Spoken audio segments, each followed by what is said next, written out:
নমস্কার বন্ধুরা, শ্রাবণী রান্নাঘরে আপনাদের সবাইকে স্বাগত জানিয়ে আমি আবারও একটা রান্নার ভিডিও নিয়ে আপনাদের সামনে চলে এসেছি। আজকের আমি আপনাদের কুমড়োর খোসা দিয়ে একটা অসাধারণ রেসিপি বানিয়ে দেখাবো। আশা করি আপনাদের ভালো লাগবে। তার জন্য কিন্তু আমার পুরো ভিডিওটা আপনাদের দেখতে হবে। আর দেখা শুরু করার আগে একটা লাইক দেবেন, সুন্দর একটা কমেন্ট করবেন আর শেয়ার করতে ভুলবেন না। তাহলে চলুন আজকের আমি এই কুমড়োর খোসা দিয়ে কি বানাই সেটা আপনারা একবার দেখে নিন। রান্নাটা করার জন্য প্রথমে আমি এখানে গ্যাসটা অন করে একটা কড়া বসিয়ে দিয়েছি। এইবারে আমি কড়ার মধ্যে দিয়ে দেব জল।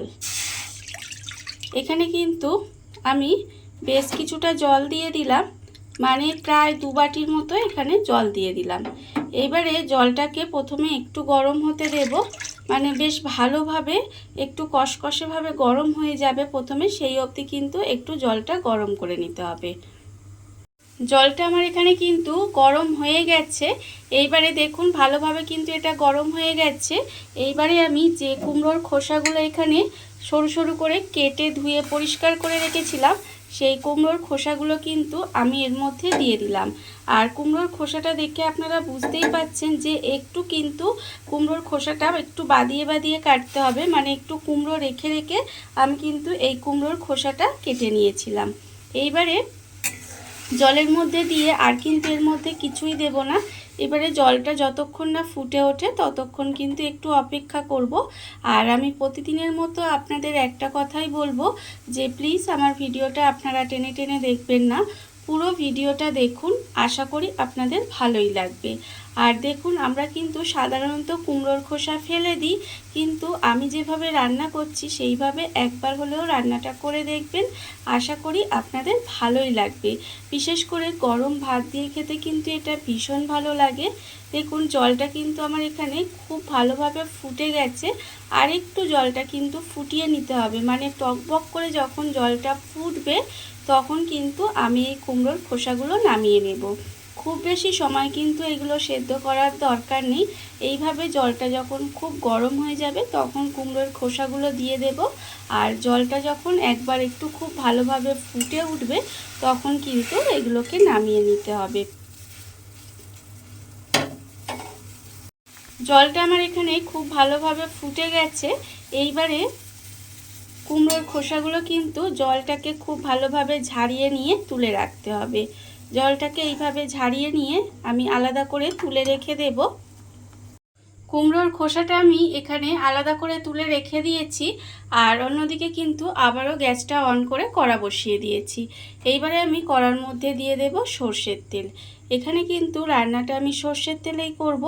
আর আপনারাও চেষ্টা করবেন সর্ষের তেলে করার, তাহলে এই রান্নাটা খেতে বেশি ভালো লাগবে। এইবারে তেলটা একটু গরম হতে দিতে হবে। তেলটা আমার এখানে গরম হয়ে গেছে। তেলটা কিন্তু আমি এখানে খুব ভালোভাবে গরম করে নিয়েছি। এইবারে এর মধ্যে দিয়ে দেব বড়ি। এখানে আমি বেশ কিছুটা মটর ডালের বড়ি রেখে দিয়েছিলাম, সেই বড়িটা কিন্তু আমি তেলের মধ্যে দিয়ে দিলাম। দিয়ে বড়িটাকে খুব ভালোভাবে ভেজে নেব। বড়িটা এমন করে ভাজতে হবে যাতে বড়িটা লাল করে সুন্দর করে ভাজা হয়ে যায়, অথচ পুড়ে না যায়, সেটা কিন্তু লক্ষ্য রাখতে হবে। বড়িটা আমার এখানে ভাজা হয়ে গেছে। বড়িটা কিন্তু আমি এখানে লাল করে ভেজে নিয়েছি। এইবারে আমি বড়িটাকে তুলে নেব। বড়িটাকে আমি তুলে আলাদা করে রেখে দেব। আর বড়িটা কিন্তু একটু ঠান্ডা করতে দিতে হবে। বড়িটা আমি আলাদা তুলে একটু ঠান্ডা হতে দেব। বড়িটা আমি এখানে তুলে একটু ঠান্ডা হতে দিয়েছি। যতক্ষণ এটা একটু ঠান্ডা হচ্ছে ততক্ষণ এবারে আমি রান্নাটা করব। যে বড়ি ভাজার তেলেই কিন্তু আমি এখানে রান্নাটা করব। প্রথমে আমি দেব এর মধ্যে কালো জিরে। এখানে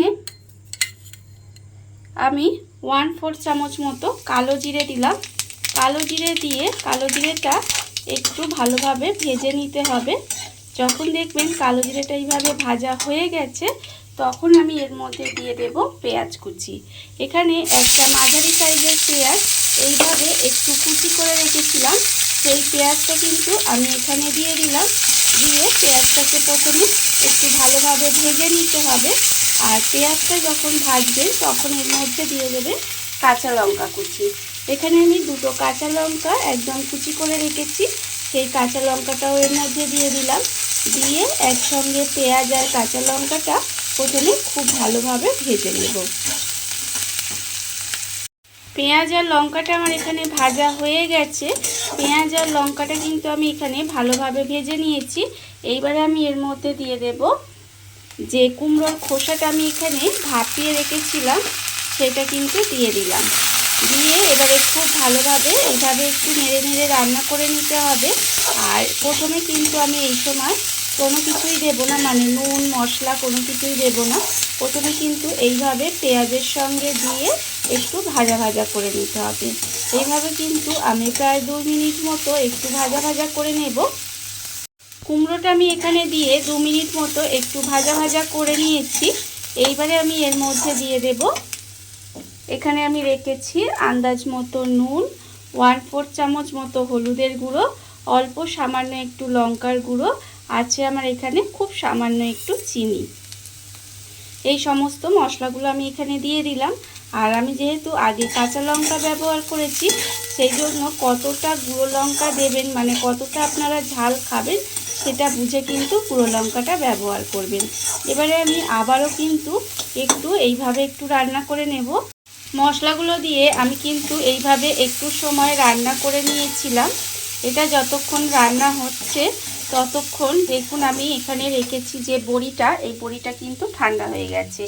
আর এই বড়িটা এবার হাত দিয়ে এইভাবে একটু ভেঙে ভেঙে নেব। বড়িটা দেখুন খুব সুন্দরভাবে ভাজা হয়ে গেছে। আর এটা কিন্তু এইভাবে হাত দিলে এটা কিন্তু খুব সুন্দর করে গুঁড়ো হয়ে যাবে। এই বড়িটা কিন্তু এইভাবে একটু গুঁড়ো করে নিতে হবে। আর একটা কথা বলে রাখি, যখন আপনারা এই রান্নাটা করবেন তখন কিন্তু গ্যাসটা একেবারে লোতে দিয়ে রাখবেন।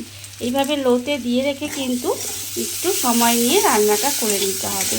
এইভাবে নেড়ে নেড়ে মাঝে মাঝে একটু নেড়ে দিতে হবে। দিয়ে এটাকে কিন্তু একটু একেবারে যেভাবে আমরা ভাজা করি সেইভাবে ভাজা ভাজা করে নিতে হবে। আর এর মধ্যে কিন্তু কোনো রকম আর আমি জল ব্যবহার করব না রান্নাটায়, এইভাবে একটু ভাজা ভাজা করে নেব। আর এদিকে বড়িটাও কিন্তু গুঁড়ো করে নিয়ে আবারও ফিরে আসছি। বড়িটা আমি এখানে গুঁড়ো করে নিয়েছি। আর অন্যদিকে যে কুমড়োর খোসাটা আমি এখানে ভাজা ভাজা করতে দিয়েছিলাম সেটাও কিন্তু আমার এখানে প্রায় রান্না হয়ে গেছে। আর যেটা কিন্তু দেখুন একদম কিন্তু নরম হয়ে গেছে। যখন দেখবেন এইভাবে রান্নাটা হয়ে গেছে তখন আমি এর মধ্যে দিয়ে দেব, এখানে আমি রেখেছি পোস্ত। এখানে প্রায় 1.5 চামচ মতো আমি পোস্ত রেখেছি। সেই পোস্ত, গোটা পোস্তটা আমি এখানে দিয়ে দিলাম। দিয়ে খুব ভালোভাবে কিন্তু নাড়াচাড়া করে একটু ভেজে নিতে হবে। এই 30 সেকেন্ড মতো আমি কিন্তু এটা একটু নিয়ে ভেজে নেব। পোস্তটা দিয়ে আমি কিন্তু এখানে 30 সেকেন্ড মতো একটু এইভাবে রান্না করে নিয়েছি। এইবারে আমি এর মধ্যে দিয়ে দেব, এখানে আমি রেখেছি বাদাম। এখানে আমি চিনে বাদাম এইভাবে একটু আধ ভাঙা করে রেখে দিয়েছিলাম, সেই বাদামটা দিয়ে দিলাম। আর আমি দেব এখানে যে বড়িটা আমি এখানে ভেঙে রেখেছি সেই ভাজা বড়িটাও কিন্তু এর মধ্যে দিয়ে দিলাম। দিয়ে এবারে সব কিছু খুব ভালোভাবে মিশিয়ে নেব। মিশিয়ে কিন্তু আবারও একটু সময় এইভাবে রান্না করে নিতে হবে। আপনারা এইভাবে রান্নাটা একবার করে দেখবেন, সত্যি বলছি খেতে কিন্তু অসম্ভব সুন্দর হয়। দেখুন আমি কিন্তু আবারও 1 মিনিট মতো এইভাবে নেড়ে নেড়ে একটু সময় রান্না করে নেব। রান্না করে নিলেই কিন্তু রান্না আমার একেবারে রেডি হয়ে যাবে। বাদাম আর বড়িটা দিয়ে আমি কিন্তু আবারও 1 মিনিট মতো এইভাবে একটু রান্না করে নিয়েছি। আর রান্না কিন্তু আমার একেবারে রেডি হয়ে গেছে।